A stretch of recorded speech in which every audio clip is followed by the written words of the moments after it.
ఒక quartz factory పెట్టి 10 మందికి ఉపాధి ఇద్దాం అనుకున్నాను నేను ధనవంతుడిగా. తీరా చూస్తే నేను దోచుకుంటున్నానని వైసీపీ వాళ్ళు అంటున్నారు కాబట్టి నేను ఆ సంస్థని విరమించుకుంటున్నాను. ఇది తాజాగా వేమిరెడ్డి గారు చేసిన ప్రకటన. పెద్ద మనిషి ఆయన, నో డౌట్. కానీ అసలు విషయాన్ని ఈయన కూడా రాజకీయం నేర్చేసుకున్నారు. తెలివిగా మాట్లాడేశారు, తెలివిగా తప్పించేశారు. ఆయన ఎందుకు విమర్శించారు? పరిశ్రమ పెడతానంటే విమర్శించారు. అసలు పర్మిషన్ ఏమైనా తీసుకున్నారు? పరిశ్రమకి అప్లికేషన్ ఏమైనా పెట్టారా? ఆయన పెడితే ఎవరన్నా వద్దన్నారా? పరిశ్రమ ఇక్కడ ఎందుకు వచ్చింది గొడవ? అక్కడున్న గనులోళ్ళు ఏళ్ల తరబడి గనులు తవ్వకాలు జరుగుతున్నాయి, అమ్ముకుంటున్నారు. గవర్నమెంట్ డబ్బులు గవర్నమెంట్కి వస్తుంది, రాయల్టీ డబ్బులు రాయల్టీకి వస్తుంటాయి, అన్నీ నడిచిపోతుంది. కానీ ఈ ప్రభుత్వం అధికారంలోకి వచ్చినప్పటి నుంచి అక్కడ అంతకుముందు తవ్వి పక్కన పెట్టిన వాటిని దోచుకుపోయారు. ఎవరు? అధికార పక్షం వాళ్ళు.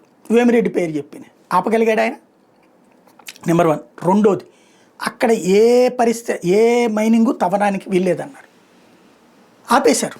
నెలల తరబడి ఆపేశారు. తవ్వాలంటే నువ్వు తవ్వింది మాకే అమ్మాలి అన్నారు. అది ఎట్లా ఉంటుంది? నీ ఫ్యాక్టరీకి అమ్మేది ఏంది? నేను తవ్వుకున్నాక నువ్వు నాకు ఇష్టమైన రేట్ నువ్వు ఇస్తానంటే నీకు ఇస్తా, లేదు చైనాలో ఎక్కువగా వస్తుంటే చైనాకి అమ్ముకుంటా, లేకపోతే అమెరికాలో ఎక్కువ వస్తుంటే అమెరికాకి అమ్ముకుంటా. మధ్యలో నువ్వు దందా చేయడం ఏంటి? అక్కడ నేను ఎవరికి అమ్మాలో నువ్వు డిసైడ్ చేయడం ఏంది? పైగా అలాగే ఒప్పుకోనటువంటి వాళ్ళది అట్లా చేస్తే వాళ్ళకేంటి? అది కూడా రేటు కూడా నేను ఇచ్చిన రేటు తీసుకోవాలి. ఇదేం దుర్మార్గం అసలు? నా దగ్గర 100 రూపాయలకి సరుకు తయారైంది, నేను 500కి అమ్ముతా, 1000కి అమ్ముతా. ఎందుకు? పక్క దేశంలో 10,000 అమ్ముతున్నప్పుడు నీకు 1000కి నేను ఎందుకు అమ్ముతా? ఇక్కడ కదా అసలు సమస్య. దానికి కదా వాళ్ళందరూ తిరస్కరించింది, వ్యతిరేకించింది. చివరికి ఎంత బెదిరించినా తవ్వకాలు చెయ్యింది. ఇప్పుడు ఒప్పుకున్నోళ్లే కదా తవ్వకాలు చేస్తోంది.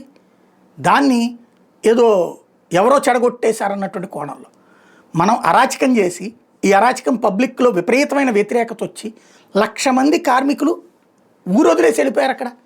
అంతకంటే దుర్మార్గం ఇంకేమైనా ఉంటుందా? దాన్ని కవర్ చేసుకుంటే ఈ స్టేట్మెంట్.